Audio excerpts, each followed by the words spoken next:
ಸಾಕಷ್ಟು ಸುದ್ದಿಗಳಿದೆ, ನೋಡ್ತಾ ಹೋಗೋಣ. ಉತ್ತರ ಕರ್ನಾಟಕ ಭಾಗದ ಸ್ವಘೋಷಿತ ದೇವಮಾನವ ಮಲ್ಲಿಕಾರ್ಜುನ ಮುತ್ಯ. ಈತ ನೋಡೋದಕ್ಕೆ ಎಲ್ಲರಂತೆ ಸೀದಾ ಸಾದಾ ಯುವಕ, ವಯಸ್ಸೊಂದು 25-26 ವರ್ಷ ಇರಬಹುದು. ಕಲ್ಯಾಣ ಕರ್ನಾಟಕದ ಭಾಗದ ಜನ ಈ ಯುವಕನನ್ನು ಮುತ್ಯ ಅಂತ ಪೂಜಿಸ್ತಾರೆ, ಅಜ್ಜವರು ಅಂತಂದ್ಬಿಟ್ಟು, ಒಂದು ರೀತಿ ಸ್ವಾಮೀಜಿಗಳ ಥರ. ಈ ಯುವಕ ಹೋದ ಕಡೆಯಲ್ಲೆಲ್ಲ ಜನ ಬೇಕಾದಷ್ಟು ಸಂಖ್ಯೆಯಲ್ಲಿ ಸೇರ್ತಾರೆ, ಸುಮಾರು ಜಿಲ್ಲೆಗಳಿಂದ ಭಕ್ತಾದಿಗಳು ಬರ್ತಾರೆ. ಆದರೆ ಇಂಥ ಮುತ್ಯನ ವಿರುದ್ಧ ಈಗೊಂದು ಗಂಭೀರ ಆರೋಪ ಕೇಳಿಬಂದಿದೆ. ಅಪ್ರಾಪ್ತ ಬಾಲಕಿಯ ಜೊತೆ ಅನುಚಿತವಾಗಿ ವರ್ತನೆ ತೋರಿದ್ದಕ್ಕಾಗಿ ಈತನ ವಿರುದ್ಧ ಈಗ ಪೋಕ್ಸೋ ಕೇಸ್ ಕೂಡ ದಾಖಲಾಗಿದೆ. ಬಂಧನ ಭೀತಿಯಿಂದ ತಲೆಮರೆಸಿಕೊಂಡಿದ್ದು ಯಾವುದೇ ಕ್ಷಣದಲ್ಲೂ ಕೂಡ ಈತ ಅರೆಸ್ಟ್ ಆಗ್ತಕ್ಕಂಥ ಸಾಧ್ಯತೆ ಇದೆ. ಇಷ್ಟಕ್ಕೂ ನಡೆದ ಘಟನೆಯಾದರೂ ಏನು, ಬನ್ನಿ ನೋಡೋಣ. ಅಪ್ರಾಪ್ತ ಬಾಲಕಿಯ ಜೊತೆಗೆ ಅನುಚಿತ ವರ್ತನೆ, ಸ್ವಯಂ ಘೋಷಿತ ದೇವಮಾನವ ಅರೆಸ್ಟ್ ಆಗ್ತಾರ? ಮಲ್ಲಿಕಾರ್ಜುನ್ ಮುತ್ಯ ವಿರುದ್ಧ ಪೋಕ್ಸೋ ಕೇಸ್. ಹೌದು, ಉತ್ತರ ಕರ್ನಾಟಕದ ಯಾದಗಿರಿ ಜಿಲ್ಲೆಯ ಶಹಪುರ ತಾಲೂಕಿನ ರೋಜಾಮಹಲ್ ಗ್ರಾಮದಲ್ಲಿ ವಾಸವಿರುವ 26 ವರ್ಷದ ಆಸುಪಾಸಿನ ಈ ವ್ಯಕ್ತಿಯ ಹೆಸರು ಮಲ್ಲಿಕಾರ್ಜುನ್ ಮುತ್ಯ ಅಂತ. ಈತ ಉತ್ತರ ಕರ್ನಾಟಕದ ಸ್ವಯಂ ಘೋಷಿತ ದೇವಮಾನವ ಅಂತಲೇ ಹೆಸರುವಾಸಿ. ಇನ್ಸ್ಟಾಗ್ರಾಮು, ಯೂಟ್ಯೂಬ್ ಸೇರಿದಂತೆ ಸಾಮಾಜಿಕ ಜಾಲತಾಣಗಳಲ್ಲಿ ಸಕ್ರಿಯವಾಗಿರುವ ಮುತ್ಯ ಅಪಾರ ಅನುಯಾಯಿಗಳನ್ನು ಹೊಂದಿದ್ದಾರೆ. ಸ್ವಯಂ ಘೋಷಿತ ಈ ದೇವಮಾನವನ ವಿಡಿಯೋಗಳು ಆಗಾಗ ವೈರಲ್ ಕೂಡ ಆಗ್ತಿರ್ತದೆ. ಇದೀಗ ಬಾಲಕಿ ಜೊತೆಗೆ ಅನುಚಿತ ವರ್ತನೆ ಎನ್ನಲಾದ ವಿಡಿಯೋ ಸೋಷಿಯಲ್ ಮೀಡಿಯಾದಲ್ಲಿ ಹರಿದಾಡುತ್ತಿದ್ದು ಮುತ್ಯ ವಿರುದ್ಧ ಪೋಕ್ಸೋ ಕೇಸ್ ದಾಖಲಾಗಿದೆ. ಸಾಮಾಜಿಕ ಜಾಲತಾಣದ ಮೂಲಕ ಇಡೀ ರಾಜ್ಯಾದ್ಯಂತ ಸುದ್ದಿಯಾಗಿರುವಂತಹ ಮಹಲ್ ರೋಜಾದ ಮಲ್ಲಿಕಾರ್ಜುನ್ ಮುತ್ಯಗೆ ಇದೀಗ ಅದೇ ಸೋಷಿಯಲ್ ಮೀಡಿಯಾ ಕಂಟಕವಾಗಿದ್ದು, ಬಾಲಕಿಯ ಜೊತೆ ಅಸಭ್ಯವಾಗಿ ವರ್ತನೆ ಮಾಡಿದ್ದಾರೆ ಅಂತ ಸಾಮಾಜಿಕ ಜಾಲತಾಣದಲ್ಲಿ ಹರಿದಾಡಿದಂತಹ ವಿಡಿಯೋ ಅನ್ನು ಸಾಕ್ಷ್ಯವಾಗಿ ಮಾಡಿಕೊಂಡು ರಾಜ್ಯ ಮಕ್ಕಳ ಹಕ್ಕುಗಳ ಆಯೋಗ ಇದೀಗ ಯಾದಗಿರಿ SP ಅವರಿಗೆ ದೂರು ಕೊಟ್ಟಿದ್ದು, ಆ ಒಂದು ದೂರಿನ ಆಧಾರದ ಮೇಲೆ ಈಗ ಗೋಗಿ ಪೊಲೀಸ್ ಠಾಣೆಯಲ್ಲಿ ಮಲ್ಲಿಕಾರ್ಜುನ್ ಮುತ್ಯ ವಿರುದ್ಧ ಪೋಕ್ಸೋ ಪ್ರಕರಣ ದಾಖಲಾಗಿದೆ. ಯಾದಗಿರಿ ಜಿಲ್ಲೆ ಗೋಗಿ ಠಾಣೆಯಲ್ಲಿ ಕೇಸ್ ದಾಖಲು. ಯಾವುದೇ ಕ್ಷಣದಲ್ಲಿ ಮಲ್ಲಿಕಾರ್ಜುನ್ ಮುತ್ಯ ಬಂಧನ. ದೂರು ದಾಖಲು ಬೆನ್ನಲ್ಲೇ ಹೈದರಾಬಾದ್ಗೆ ಪರಾರಿ. ಇತ್ತೀಚೆಗೆ ಓರ್ವ ಬಾಲಕಿಯನ್ನ ತಮ್ಮ ತೊಡೆ ಮೇಲೆ ಕೂರಿಸಿಕೊಂಡು ಆ ಮಗುವಿನ ಜೊತೆ ಅನುಚಿತ ವರ್ತನೆ ಮಾಡಿದ್ದಾರೆ ಅಂಥೇಳಿ ಸಾಮಾಜಿಕ ಜಾಲತಾಣದಲ್ಲಿ ವಿಡಿಯೋ ವೈರಲ್ ಆಗಿತ್ತು. ಆ ವಿಡಿಯೋದಲ್ಲಿ ಮಗು ಕೆಲಕಾಲ ಭಯದಲ್ಲಿದ್ದಂತೆ ಕಾಣ್ತಿದೆ.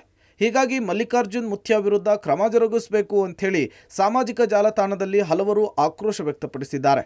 ಇದೀಗ ಆ ಪ್ರಕರಣದಲ್ಲಿ ಖುದ್ದು ಮಕ್ಕಳ ಹಕ್ಕುಗಳ ರಕ್ಷಣಾ ಆಯೋಗ ಪ್ರವೇಶಿಸಿದ್ದು, ಬಾಲಕಿಯ ಜೊತೆ ಅಸಭ್ಯವಾಗಿ ವರ್ತಿಸಿದ ಮುತ್ಯನ ವಿರುದ್ಧ ಕ್ರಮ ಜರುಗಿಸುವಂತೆ ದೂರು ಕೊಟ್ಟಿದ್ದಾರೆ.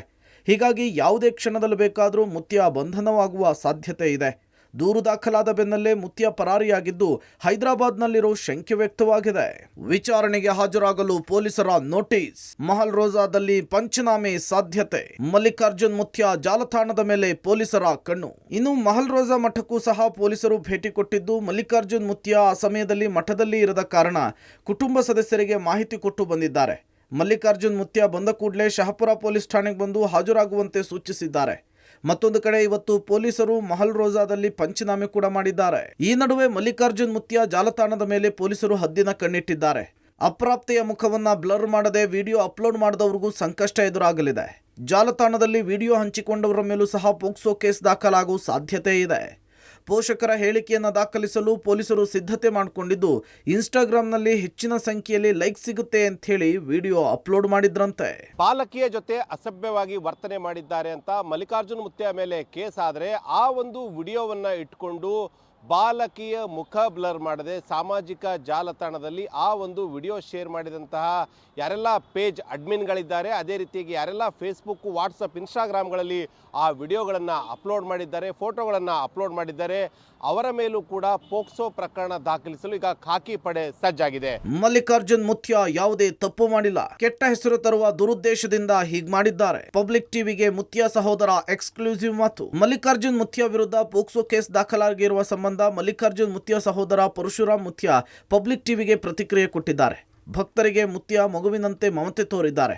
ಮಲ್ಲಿಕಾರ್ಜುನ್ ಮುತ್ಯ ಯಾವುದೇ ತಪ್ಪನ್ನ ಮಾಡಿಲ್ಲ ಅಂತ ಹೇಳಿದ್ದಾರೆ. ಅಪ್ರಾಪ್ತಿಯ ಪೋಷಕರು ನಮ್ಮ ಸಂಬಂಧಿಕರೇ 3 ದಿನಗಳ ಹಿಂದೆ ಶ್ರೀಮಠಕ್ಕೆ ಬಂದಿದ್ರು. ಈ ವೇಳೆ ಭಕ್ತರೆದುರು ಮುತ್ಯ ಪ್ರೀತಿ ಮಮತೆ ತೋರಿದ್ದಾರೆ ಅಷ್ಟೇ.